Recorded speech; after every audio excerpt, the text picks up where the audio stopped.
సుబ్బారెడ్డి గారు, మీతో మొదలు పెట్టే ముందు నేను ఒక వీడియో చూశాను సార్. మీరు చాలా ఆవేశంగా అసహనంతో మాట్లాడుతుంటున్నారు.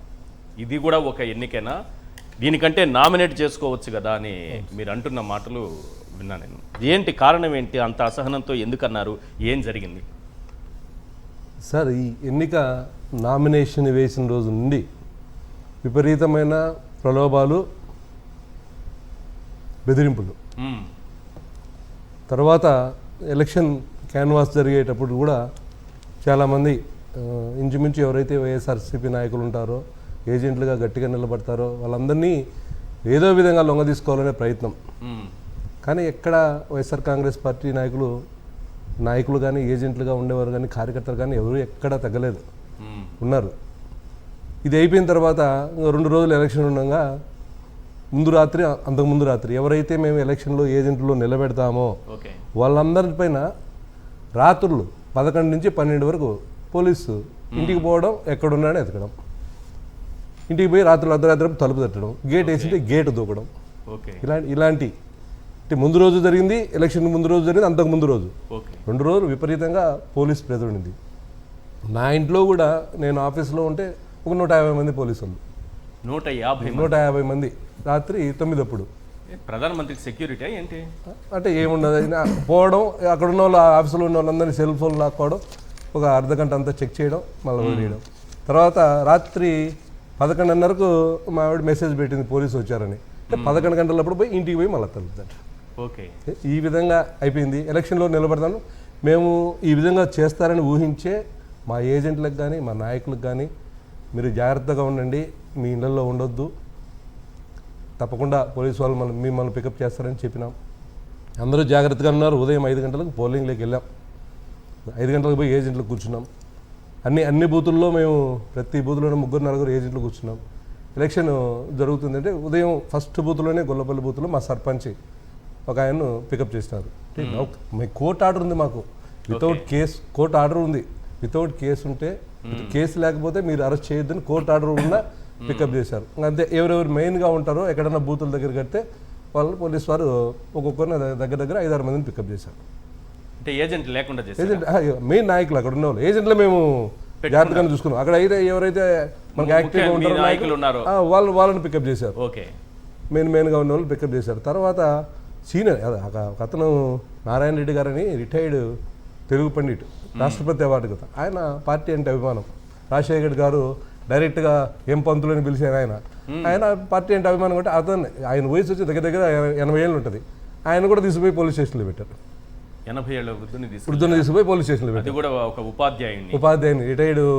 వీళ్ళ సంస్కారం ఏ స్థాయిలో ఉంది అర్థం అవుతుంది సార్. ఇది అంతకు ముందు రోజు ఇంచుమించు 85 ఏళ్ళు ఉంటుంది రామిరెడ్డి గారని. 85 ఏళ్ళు రాత్రి 11 గంటలప్పుడు వాకిలు తట్టి నువ్వు రేపు పొద్దున్నే ఓటేసుకోవాలా, లేదంటే అంటే అంత 85 ఏళ్ళ వాళ్ళు కూడా బెదిరియడం, ఆ విధంగా జరిగింది సార్. తర్వాత ఉదయం ఎలక్షన్ జరుగుతుంది చూశాను. అంటే మేము అన్ని బూతుల్లో చూసేటప్పుడు మాకు కొత్త వ్యక్తుల మొహాలు కనిపిస్తున్నాయి. రాత్రే మేము ఎస్పీ గారికి ఒక అప్పీల్ చేసాం, చెప్పాం, రిక్వెస్ట్ చేసాం, వీడియో రిలీజ్ చేసాం. సార్, మాకు బయట నుంచి ఒక మెసేజ్ ఉంది, బయట నుంచి వ్యక్తులు వస్తున్నారు, ఇంతమంది వస్తున్నారు, అలాంటిది ఏదన్నా మా మండలం జరిగితే, మీ వల్ల మాకు ఇబ్బంది జరిగితే మేము ఎంత దూరమైనా పోతాం సార్ అని ఒక రిక్వెస్ట్ పెట్టాం. తర్వాత ఉదయాన్నే మేము తిరిగేటప్పుడు ఏం లేదు సార్, ఏమి రాదు, నథింగ్. తర్వాత ఉదయాన్నే మేము ఎలక్షన్ తిరుగుతున్నప్పుడు బూత్ ఎంక్వైరీ చెప్పుడు మాకు మనుషులు కనిపిస్తూ ఉన్నారు, ఆ లోకల్ ఎస్ఐలు, సిఐ గారు సార్, వాళ్ళు బయట వాళ్ళు వచ్చారు సార్ అంటే, వాళ్ళు బయట వాళ్ళు వచ్చారు సార్ అంటే పేర్లతో కూడా చెప్పాము కొన్ని. సార్ వీళ్ళు రాయచోటులు సార్, వీళ్ళు రాజంపేట వాళ్ళు సార్, ఎలక్షన్ కోడ్ ఉంది సార్, బయట వాళ్ళు రాకూడదు కదా అంటే, వాళ్ళకు పైనుంచి పోలీస్ ఇన్స్ట్రక్షన్స్ ఏమిటాయో మనకేమీ తెలియదు కదా సార్. చూసి చూడనట్టుగా ఒక ఎస్ఐ ఈశ్వర్ గారు, ఆయన పేరు ఈశ్వరయ్య, అయ్యా నువ్వు బాయా నీ టైం 2 నిమిషాలు ఏడా అని మళ్ళీ నన్నే బెదిరిస్తాడు. 2 నిమిషాలు ఉండాలా నువ్వు బూత్లో, ఏజెంట్ అయితే క్యాండిడేట్ ఏంటి. ఈ విధంగా ఎలక్షన్ జరిపింది. 11 వరకు అయితే నేను కొన్ని దృశ్యాలు చూపిస్తాను. ఒక ఏజెంట్ ని మంత్రి రామ్ ప్రసాద్ రెడ్డి గారి సమక్షంలోనే కొడుతున్నారు. ఎక్కడ అది, ఏంటి, ఎవరు అతను, ఏం జరిగింది అనేది ఒకసారి ఆ దృశ్యాలు ఒకసారి వేయండి. ఆ ఏజెంట్ పైన దాడికి సంబంధించి ఒంటిమిట్ట వైఎస్ఆర్సీపీ మీతో బెదిరింపులకు సంబంధించింది ఏం జరిగింది? ఇది సార్, ఇది ఇతను లోపల ఏజెంట్ రమేష్, ఈ సుబ్బయ్య అని 2 ఉన్నారు సార్. దెబ్బలు తింటున్న వ్యక్తి ఎవరు? సుబ్బయ్య అని సార్ వాళ్ళ బామర్ది, రమేష్ అనే పిల్లకాయ వాళ్ళ బామర్ది. వాళ్ళ బామర్ది. అది రమేష్ని పోయి చొక్కా పట్టుకున్నప్పుడు ఈడు అడ్డపడ్డాడు, ఈడిని పూర్తిగా దారుణంగా కొట్టారు. ఏజెంట్ని బయటికి లాగారు. దగ్గర దగ్గర 300 మంది పడ్డారు సార్. 300 మంది. ఎక్కడి నుంచి వచ్చారు సార్ వీళ్ళంతా? వీళ్ళంతా బయట వాళ్ళే సార్. కానీ బయట ప్రాంతాలలో రావద్దు, అసలు ఇక్కడ వచ్చి ఈ విధంగా గొడవ చేస్తుంటే అక్కడ పోలీసులు ఏం చేస్తున్నట్టు? అంటే బయట వాళ్ళైనా మా వాళ్ళు ఎవరు తగ్గేవాళ్ళు లేరు సార్. బయట వాళ్ళైనా మేము సమాధానం చెప్తాం. ఆ సమాధానం చెప్పనీకుండా అడ్డుకున్న వాళ్ళే పోలీసు వాళ్ళు. ఓహో, ఇది పోలీసులు దగ్గరుండి వాళ్ళకి హెల్ప్ చేసినట్టుగా అనిపిస్తుంది. అంతే. అంటే వాళ్ళకు వాళ్ళ వాళ్ళ బాధలు వాళ్ళకు ఉంటాయిలే సార్. అదే వాళ్ళను గవర్నమెంట్ వాళ్ళ బాధలు మనం ఏం చెప్పలేము. ఆ విధంగా మాకు ఆల్రెడీ 11 మాకు 10 నుంచి మెసేజ్ ఉంది ఈ విధంగా జరుగుతుందని. కానీ మేము ఎలక్షన్ అయితే 11 గంటల వరకు జరిగిపోయాం సార్. 11 గంటలకు జరిగినప్పుడు మాకు వచ్చిన ఓట్లు 6500. ఓకే. అంటే కేవలం 4 గంటలు జరిగితేనే మాకు 6500 ఓట్లు వచ్చాయి. 10 గంటలు జరిగింటే సాఫీగా. ఎన్ని గంటల వరకు? ఎన్ని గంటల నుంచి? 7 నుంచి 11 వరకు సార్. 11 వరకు మామూలుగా జరిగింది. 11 నుంచి ఫస్ట్ ఆ కొట్టిన ఊరే ఆ బిల్లకాయని కొట్టారు కదా బాబును, చిన్న కొత్తపల్లె, అది 700 ఓట్లు.